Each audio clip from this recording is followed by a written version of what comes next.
আত্মার প্রতি গভীর শ্রদ্ধা, সমবেদনা এবং মাগফিরাত কামনায় আজকের এই সমাবেশের সম্মানিত সভাপতি উপজেলা কমান্ডের সম্মানিত আহ্বায়ক জনাব মোহাম্মদ চাঁদ মিয়া, উপস্থিত রয়েছেন আমাদের আপনাদের সকলের প্রিয় নেতা, যিনি গোপালপুর থেকে বারবার নির্বাচিত হয়েছেন, এমপি হয়েছেন, মন্ত্রী হয়েছেন, আমাদের সকলের সেই শ্রদ্ধা নেতা জনাব আব্দুল সালাম বিদ্যুৎ সাহেব উপস্থিত রয়েছেন, ঢাকা জেলা ইউথ কমান্ডের সম্মানিত ডেপুটি কমান্ডার জনাব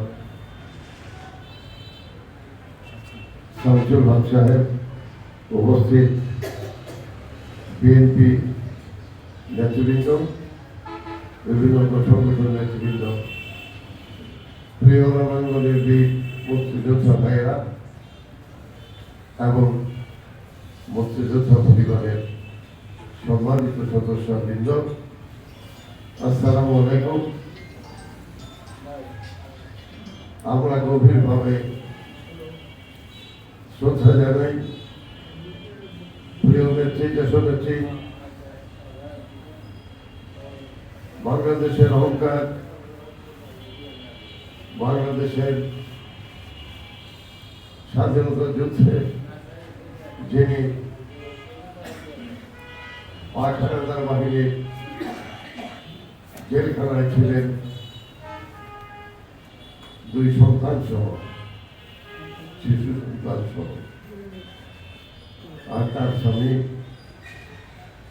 শহীদ রাষ্ট্রপতি জিয়াউর রহমান, যিনি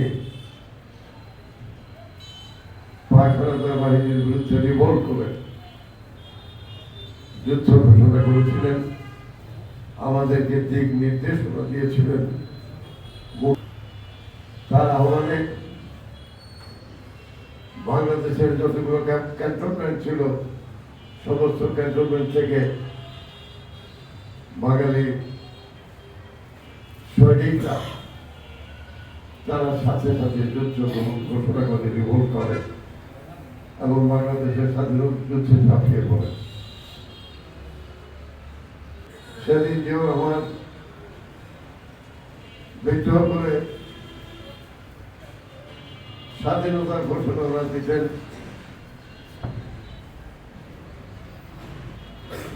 যদি কালুরঘাট বেতার কেন্দ্র থেকে তিনি বাংলাদেশের মানুষকে স্বাধীনতা যুদ্ধে ঝাঁপিয়ে পড়ার জন্য আহ্বান করেছিলেন। এই কথা না বললে, এইভাবে যদি যুদ্ধ না করতেন, তাহলে হয়তো আমরা 9 মাসে বাংলাদেশকে স্বাধীন করতে পারতাম না।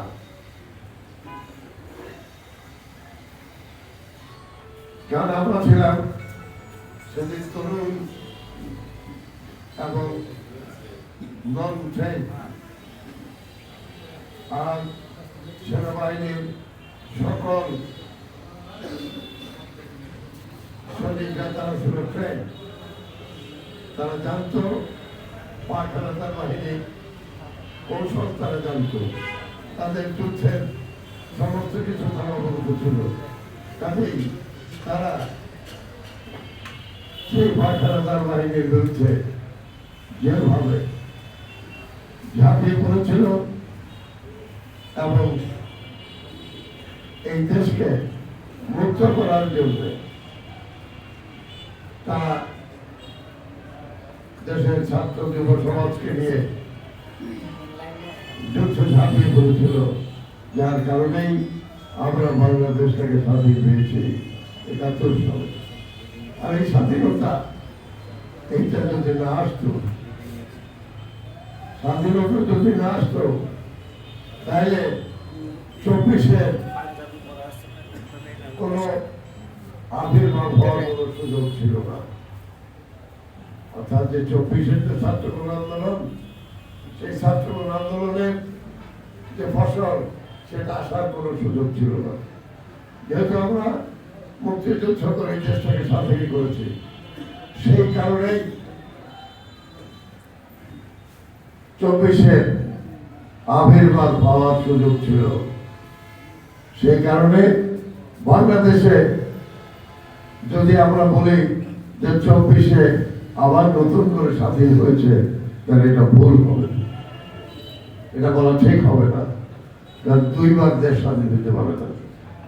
আর বাংলাদেশ স্বাধীন হয়েছে 71-এ, কাজেই দ্বিতীয়বার স্বাধীনতার কোনো প্রশ্ন আসে না।